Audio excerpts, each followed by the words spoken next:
Hey there, avid listeners. Thanks again for tuning into Zin's Workshop. Hope you're having a wonderful day. Today we're going to be talking about Contest of Queens by Jordan H. Bartlett. This is the Book of the Month winner for January. And I'm actually pleased to know I was very, very impressed by the storytelling.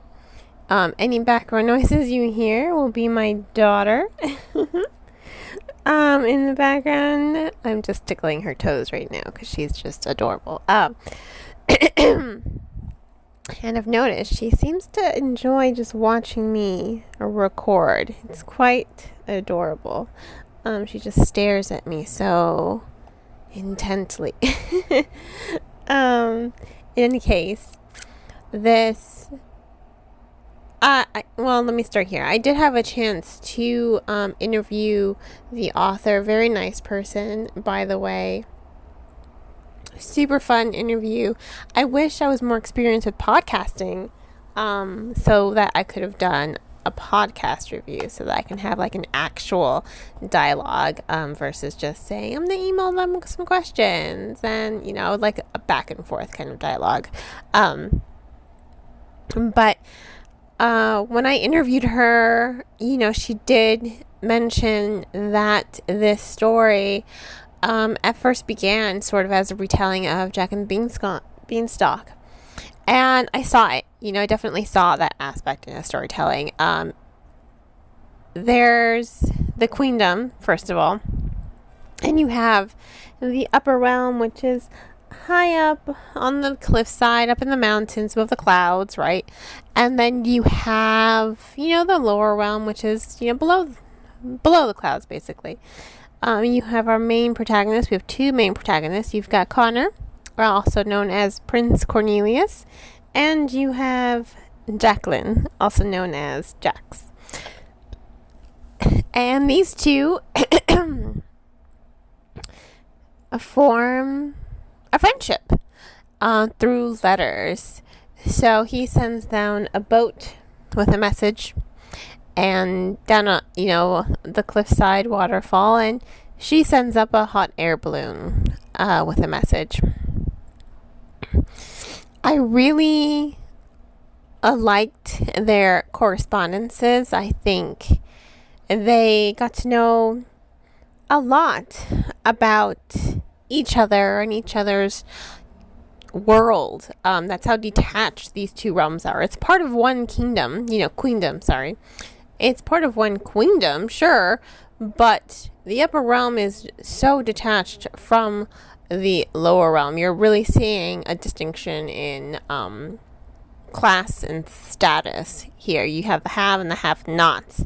And because they're so distant and far removed from one another, there's no dialogue. And if you have no dialogue, then there's, really no way to understand one another.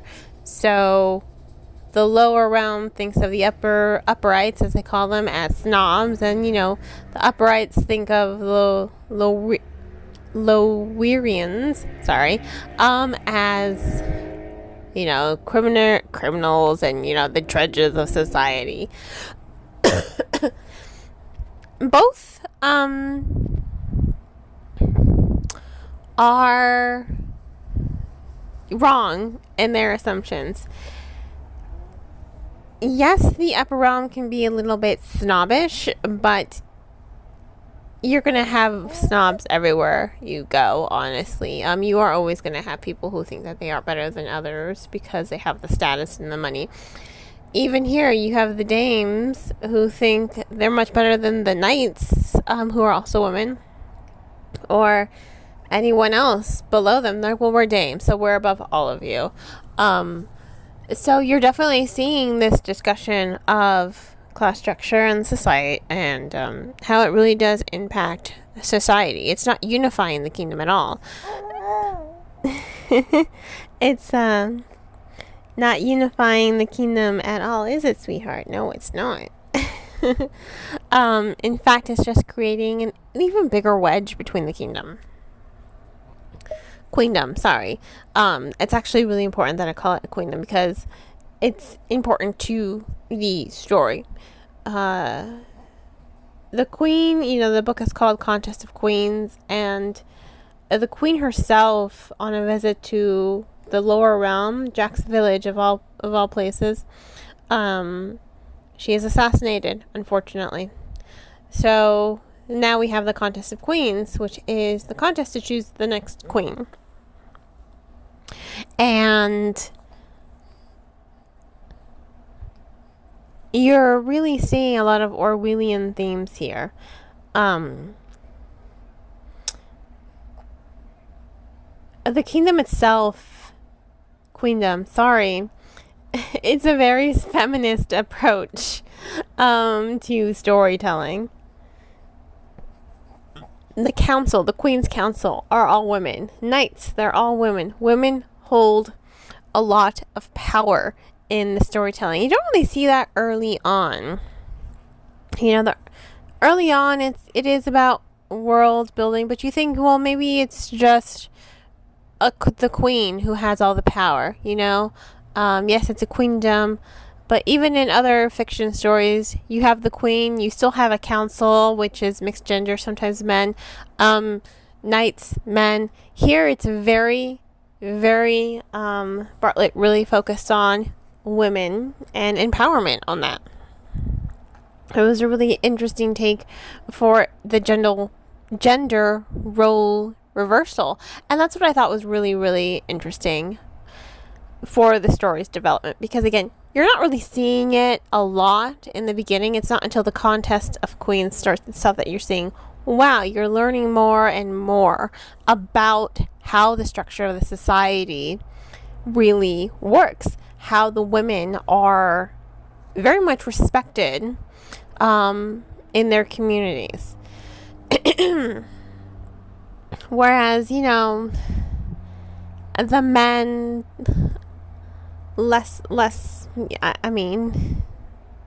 the men aren't really considered. There is a discussion later on in the book about men wanting to be knights, and the women scoff at them, like, you can't be knights. Yeah, you don't have the strength, but you don't have the capacity to control your anger. Right, you're really seeing this argument, this common argument of, women wanting to be soldiers. You're really seeing it flipped. And I really did like that was a really interesting take. And especially Jacqueline. She's just like, well, why can't men be soldiers? And they're like, well, they can't because, again, they can't temper their emotions. They would just go into a rage. And then Jacqueline's just like, well, then why don't we teach them? I do like that aspect too of allowing men to feel their emotions. It is a step away from toxic masculinity. It's just, it's okay for men to, express their emotions. But I think there's a difference between repressing it and just controlling it. There's a time and place for your anger to come out. And I'm one of those, like, it's okay to cry whenever the hell you want. I tell my son all the time, like, it's okay, you can cry. Except when he's crying a lot, I'm just like, you're going to make yourself sick. Breathe, calm down. But, he's 2. So, I'm just trying to make sure he knows it's okay to express his emotions. So, I really thought that was really interesting. Back on topic, I thought that was really interesting that we're seeing this role reversal in the story take place. What I also liked were the Orwellian themes. You are seeing, what's it called again? Omnipresent government surveillance. You're seeing the abuse of power happen in this book. And I personally thought that was just amazing. I was reading it and I'm just like, this is reminding me a lot of 1984. The queen was assassinated and the king and the council, they're just like taking it out on everyone in the lower realm. It's just like, we're going to group you in with those criminals. That's it. None of you are good. And it's just like, well, that's not really fair. You can't punish everyone for the actions of a few. And they really are hurting the lower realm. It's just like, this is still your realm. You still have to take care of them. You know, if you don't want to take care of them, then give them their independence so that they can take care of themselves. Otherwise, back off, you know. But they really take it to the next level, especially the king. Like, he is super depressed. He's very angry. And yes, Connor is angry and grief stricken as well. Oh, no, such a cute little face. Look at that little face. Sorry. sorry. I apologize. But you're really seeing that he's letting his anger take control of him. So you kind of see the argument for not letting men in the army or become knights in this story.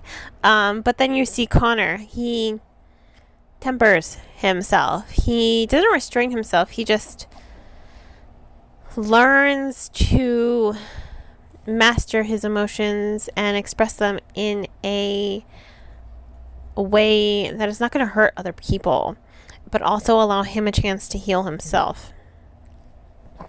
And when it comes to the omnipresent government surveillance, they're just like, here's a scrying crystal, put it in your house and have everyone register.